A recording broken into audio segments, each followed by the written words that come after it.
Welcome to the Rim Break Rodeo. We hope this video helps.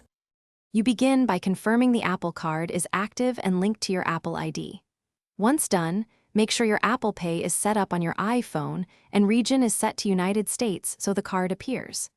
Next, prepare a US billing address or contact Apple Card support to discuss international usage.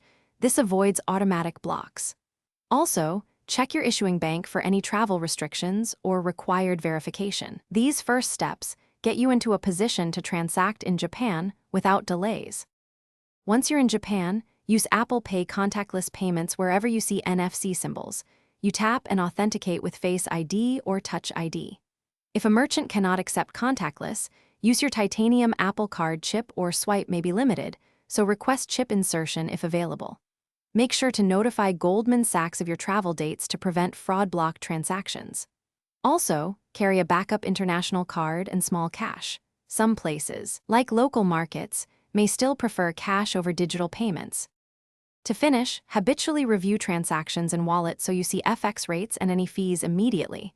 This explains why amounts differ from JPY totals. Once done, file receipts or use Wallet emails for expense tracking. If a charge is declined, try toggling airplane mode to reset network, then reconnect and attempt Apple Pay again. Make sure location services is enabled for payments. If problems persist, call Apple Card support for instant unblocking. Having your device and billing info ready speeds resolution. Thanks for watching. Consider subscribing if we helped you.